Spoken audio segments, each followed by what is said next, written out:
Old School RuneScape's newest skill should be exploration, and I'm here to tell you why. To unlock exploration, you will do a quest. It will start in Port Sarim. You'll find a drunken adventurer in the pub telling everyone tales that he's experienced on the seas and in the faraway lands, exploring and battling great creatures. However, no one will believe him, so you decide you're going to go out with him and see if what he's saying is true. Now, he does mention that he's lost his crew and is a sole survivor, so you'll need him to rebuild, or you'll need to help him rebuild his ship and gather a new crew. You can recruit people from all over Gielinor to help with the quest. I'm not sure who we would decide to pick to go into this crew, but that's something we can have a discussion about in the comment section down below. Once you've recruited 3 people, you can start building your ship. The ship will require construction, crafting, and smithing. You'll need to make the hull, cannons, cannonballs, sails, etc. And you can also use runecrafting later on for enchantments on the ship, but we'll get into that a little bit more down the line. Now, unfortunately, the adventurer did lose his map whilst he was at sea, so you'll need to make a new one. Now, the map will expand the more you explore, but to start off with, you'll just have one area, which will have around about 10 to 15 islands on it. Now, each area will have its own unique biome, so there'll be cold areas, frost, volcanoes, mountains, so on and so forth. So we can get some real diversity between the islands and the areas. During the quest, you will explore one island, and I'm expecting this quest, at least the island area, to take 30 to 45 minutes to explain everything, to go through everything that you would need, and I'll go a bit more about the details of what I expect exploration to be like a little bit further down the line. And then on your way back, you will encounter a sea monster, which is kind of a random event that will happen during this skill.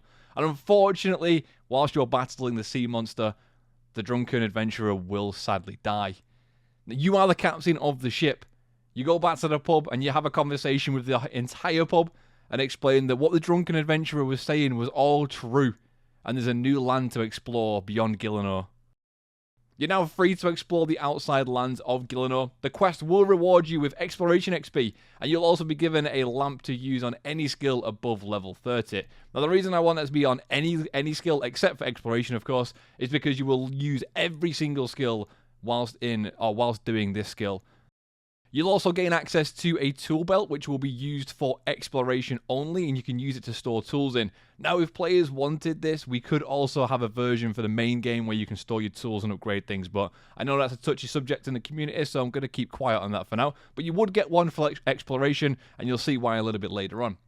So going back to the ship, now that we have a ship, once you get higher exploration levels, you'll actually be able to upgrade your ship. Now, the ship isn't built with normal planks. You will need reinforced planks. And to make a reinforced planks, you have to combine 10 normal planks to make a reinforced one. So if you wanted, just like I said there, a reinforced plank, you would need to combine 10 normal planks together to create a reinforced plank. If you wanted a reinforced oak plank, you would need to put 10 oak planks together to create a reinforced one. Now, we could do this at the lumber mill. There could be a certain spell for it. There could be a way of doing it on the ship. I'm not entirely sure how we want to go about that, but it does provide an item sink for planks.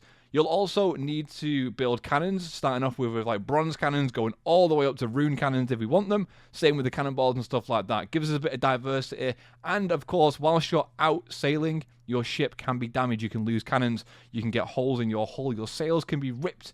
And all this means that you constantly need supplies to keep upgrading and keep your ship in a seaworthy condition. So a good item sink for a lot of things there in the game that we can get dropped off monsters. And I just think it's a really nice way to keep things alive and active in the skill. So the skill structure itself, islands I would like to be randomly generated if possible, but if they are randomly generated, they will always contain at least one of the following. So it'll always contain at least a mountain, a volcano, or a glacier, a lake or a river, and it'll always contain at least one cave. So the end goal of the island is to defeat a boss which is guarding a chest room. There is a way I'm going to make this skiller friendly as well. So if you don't want to do combat for this, there will be a way you can choose a combat path or you can choose a skilling path. So if you want to do this and you're a skiller, it still will be accessible for you. But rather than having to defeat a boss, you will have to solve a series of puzzles moving through a series of tunnels to find the chest room. So rather than going and battling the boss, which will be faster, you will have to solve puzzles, maybe chop down, burn things, burn down, or maybe melt like glacier walls, things like that, ice walls and things, just so it is accessible to skillers. However, for everyone else, there will be a PVM route, which will be much faster to go through, but I want to make the skill accessible to as many people as possible. So the reward chest will have armor, weapons, etc. These can be taken with you from island to island. However, there is a limited amount of things that you can take with you, and we'll go over that a little bit later on. I'm expecting to have something on the ship that we can have like a locker room, kind of like where you can store mage sets, range sets, and melee sets. So you could be able to store one helmet, one chest plate, one legs, and a weapon for each armor set. And you can switch between them as and when you want at the start of an island. As I briefly mentioned earlier, you will require every single skill in order to take part in exploration. So you'll need combat to fight the new creatures, obviously unless you're doing the skilling route. You'll need runecrafting. Now, enchantment on the boat. You can imbue fallen golems that can be rebuilt to help you fight creatures and bosses that we've unlocked on the island. You can use crafting to create new magic weapons, new magic armor, range armor, jewelry, fishing supplies, nets, and rods, because you're not going to have anything to start with. You're going into this and you're going to have to make all your new tools. So there'll be new ores, there'll be new stuff to fletch, to farm. Everything will be new. So once you get a tool and you've made it, you add it to your tool belt, and then you can upgrade it as you go through, exploring and unlocking new materials. So mining, they'll be gathering new ores, clearing blockages if you're a skiller, also unlocking new caves, so maybe breaking down a cave wall so you can get into it and explore it. Smithing, you'll need to create new weapons, armor, tools, again tools. With the fishing there, you can catch random fish from seas and the rivers. You can cook the food, obviously with cooking. You can also cook meats that you've caught by killing monsters or trapping monsters, so you've got food there. Fire making, burning down vines, melting ice blocks to access areas, and accessing snow caves and stuff like that. Wood cutting, chopping down trees, vines to clear shortcuts and things. Agility, using shortcuts, climbing rock faces to boost through and get through the island a little bit quicker. Herblore, making new potions. Thieving, unlock ancient doors with your master thieving ability. So again, that breaks into the skilling thing. It could be a way of unlocking extra chests on the island and stuff. You'll also need fletching, where you can create ranged weapons and ammunition.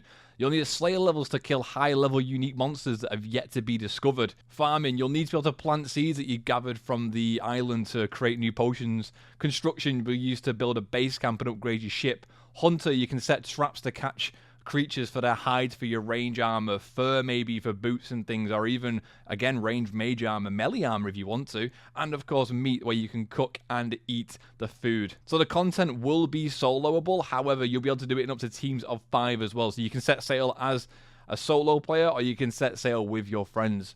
So the creatures and supplies, of course, will scale based on the team size. So the more people that are there, the more difficult it's going to be, and the more people are going to have to pull their weight. You'll have to create all new tools, so these can be stored in the tool belt as I mentioned earlier, so you only have to make them once and they will go with you from island to island, and of course you can upgrade them when you get access to higher level things.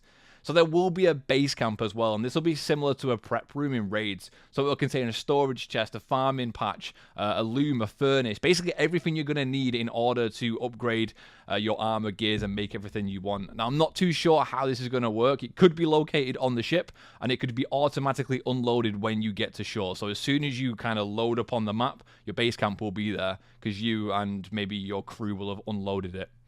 So you'll have storage lockers on the ship. I briefly mentioned this earlier, where you'll be able to store different armor and different weapons. So you'll have one melee set, one range set, and one mage set, and each will have 3 pieces of armor and 1 weapon for each locker. So anything other than a helmet, a body, legs, and a weapon will be lost when leaving the island. So if you have a multiple of each, so if you have 2 melee weapons, for example, when you leave the island or go to leave, you'll be told that you either need to deposit or replace something. And that'll just be a pop-up screen. It'll be nice and quick. You can say, right, I want this one to stay with me and I want to discard this one. And that's how it'll work. You can also lock stuff so you don't accidentally destroy things that you actually want to keep. So you can change your gear on the ship. However, once you are away from the ship, you cannot change your gear. So if you want to change your gear mid-island exploration, you'll have to go all the way back to the ship to change to a new combat set. Now, combat styles, you'll know straight away with what you need for the island. So the mountain, for example, or the mountain regions will have a range boss. The volcano will have a melee boss, and the glaciers will have a mage boss. So you'll always know what's going to be best. Other mobs don't really have a weakness, so they'll just be kind of like trash mobs to get through. So it doesn't matter what combat style you use. So for example, the first few islands, you're probably going to be using range stuff. You'll probably be using melee stuff to kill the range boss. For the volcanic islands, you'll be using mage stuff to kill the melee boss, and then for the glacier islands, you'll be using range stuff to kill the mage boss. Combat triangle, very basic stuff there. So when you first find something on a brand new island, when you examine it, it will have loads of question marks on it. You'll need to research it to unlock it and examine it. So this could be by mining it and then having a look at the ore, smithing it, and then you'll unlock it. And then every time you do something, you're going to unlock exploration XP. So every time you kill something, every time you pick something, you make a new potion, everything will give you, imagine it like Slayer, but for an action. So as soon as you're on the island, you do something, you'll get your main XP, and you'll get a little bit of exploration XP. And then once you've completed the island, the more stuff you've done, if you've completed the island 100%, you'll get a big XP bonus at the end. And then this could scale. So you'll get a flat XP, and then the XP multiplier will be based on how much stuff you've done. That'll contribute towards the XP boost. So if you completed the island 100%, you can get a pretty big XP boost. That's how I see it working. I think it'd work pretty well. So everything on the island gives exploration XP, which is what I just said a minute ago. Skilling, combat, you get a lump of XP at the end. So some miscellaneous stuff here. Before you set sail, you'll be able to choose a different route. So you can change dangerous routes, which will contain like combat and things like that, and you'll also have like staggered routes which are a bit safer, and there'll be no combat encounters. So when sailing, you will have a chance to encounter events. Now these can be anything from krakens to pirates to storms, etc. Now if you've chosen the non-dangerous path and you don't want combat XP, you can just get the storms, maybe a few other little things in there. However, if you want combat XP, you'll get krakens, pirates, things like that you got to kill and defeat, and you would be able to battle NPCs to get potential rewards and stuff to upgrade existing gear if you wanted to, items, potions, or create brand new items. So that's pretty much the base understanding of how I would see this skill. So like I said, I want whole new Slayer monsters on the islands. I want new armor, new weapons, upgrades dropped from the bosses to get consistently harder as you go through and do things, challenges to get harder, puzzles to get harder. That's kind of how I see this in my head. This is a completely different video than what I'm used to doing on my channel, but I hope you guys did enjoy this, and please drop me a comment in the section down below and just let me know what you think of this. If you like the idea of it, if you want me to do more on this. I've also got a Google Doc about the entire thing that I've wrote out. I'll leave it in the comment section, or sorry, in the description down below, and maybe put a pinned comment so you guys can have a look over it yourself and then let me know what you think would be improvements. And if you think it's trash, then just say, you know, I just really don't think this is for me. But anyway, I hope you guys do have a fantastic day, and thank you very much for watching the video. I appreciate it. And just before we go, I want to say a special thank you to my Patreons whose names are on screen right now, and a thank you to everyone who supports me over on Twitch. Again, their names are on screen right now. Take care, guys, and I'll see you in the next one.